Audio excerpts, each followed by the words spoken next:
परीक्षित जी ने जब पूछा तो भगवान सुखदेव ने बताया कि जन्मों जन्मों का तप और उसकी शुद्धि, उसकी स्मृति गजेंद्र के चित्त में जागृत हुई।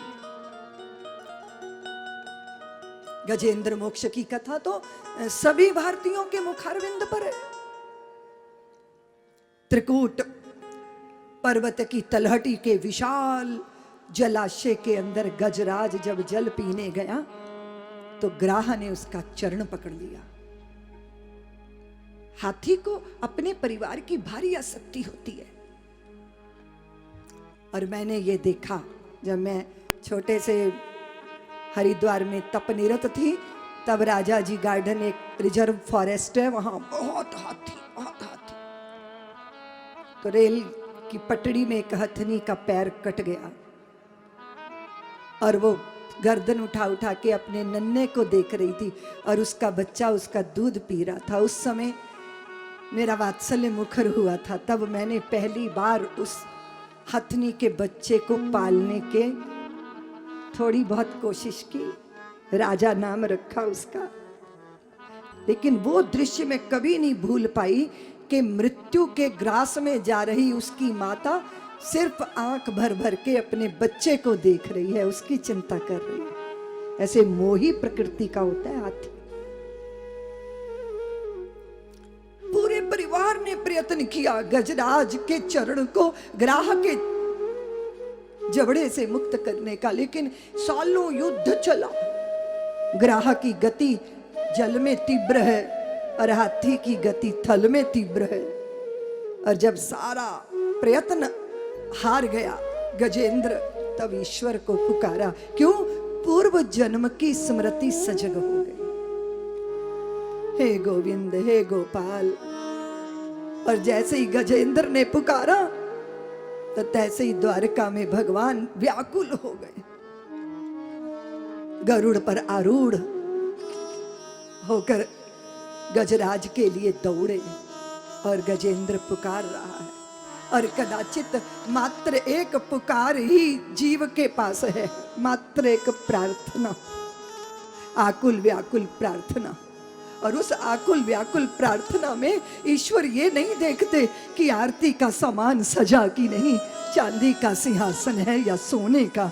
विषय ये नहीं है, विषय तो अंतर के भावों का है। यदि मेरे नन्हे हाथों में अर्चन का सामान नहीं था तो कैसे कह दूं इन प्राणों में पूजन का अरमान नहीं था। मन मंदिर में बाला था वो मैंने प्रेम प्रदीप अनोखा, जिसे बुझाने में अक्षम था निष्ठुर झंझा का भी झोंका। तब छवि देखी और भी मोहित अधर न यदि हिल पाए मेरे, तो कैसे कह दूं इन प्राणों में प्रिय तेरा गुणगान नहीं था। यदि मेरे नन्हे हाथों में अर्चन का सामान नहीं था तो कैसे कह दूं इन प्राणों में पूजन का अरमान नहीं था। मेरे अंतर की आहों ने तुझको 100 बार पुकारा, मेरे आंखों के निर्जर ने तुझ पर अपना जीवन वारा, फिर भी तुझे रिझा ना पाया इन प्राणों का मूक समर्पण।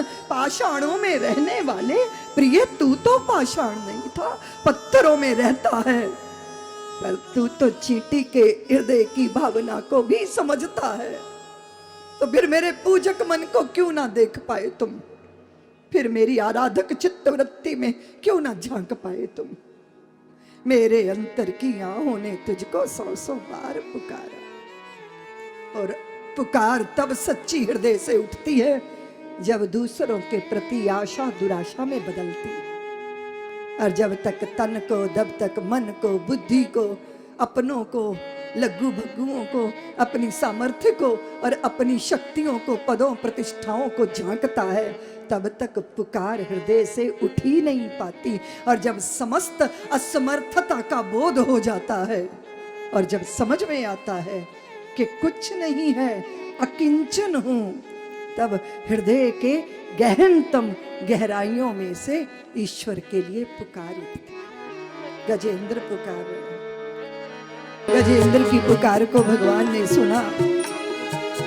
गरुड़ के चित्त में थोड़ा सा अपनी अर्पण समर्पण और अपनी सामर्थ्य का अभिमान उदय हुआ। गरुड़ को लगता है जब भी कभी इनको कहीं जाना होता है तो मुझे स्मरण करते हैं, मेरे बिना इनकी कोई गति नहीं है। भगवान समझ गए कि गरुड़ के हृदय में अपने पुरुषार्थ का, प्रयत्न और समर्पण का अभिमान अंकुरित हो गया। अरे कदाचित मेरे श्याम को सुलभा का साग अच्छा लगता है, शबरी के बेर बहुत भाते हैं, बहुत प्रिय लगते हैं उनको विदुरानी के हाथ के केले के छिलके। कदाचित यशोदा मैया की बेजर की रोटी और बासी मक्खन के लिए तो वो मचलने लग जाते हैं। कदाचित गोपियों की छछिया भर छाछ पे तो वो छम छम नृत्य करने लग जाते हैं। लेकिन सबसे प्रिय भोजन है भगवान का, और वो है भक्त का अहंकार।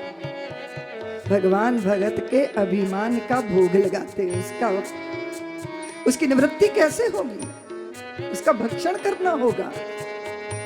गरुड़ की पीठ पर एक अंगुली रख के ठाकुर बोले कि गरुड़ उड़ो। गरुड़ बोले कि प्रभु आप बैठ तो जाओ मेरी पीठ पर। तो भगवान ने कहा नहीं गरुड़, तो जरा मेरी उंगली को लेके उड़ के दिखाओ। पंख फड़फड़ा कर रह गए गरुड़ जी।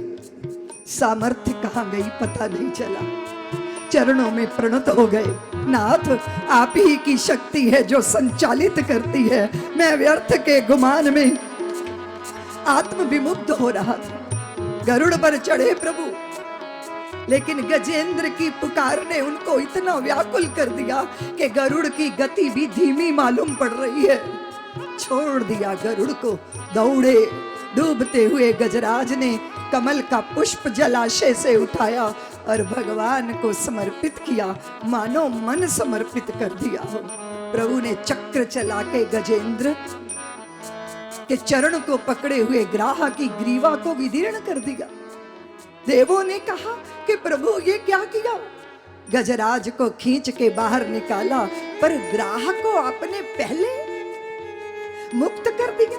भगवान बोले मैं अपने भक्तों की मुक्ति का विधान निश्चित करता हूँ, लेकिन जो मेरे भक्तों के भक्त हैं उनका उद्धार मैं पहले करता हूँ, क्योंकि मेरे भक्त का चरण पकड़े था वो ग्राह। धन्य हो गए।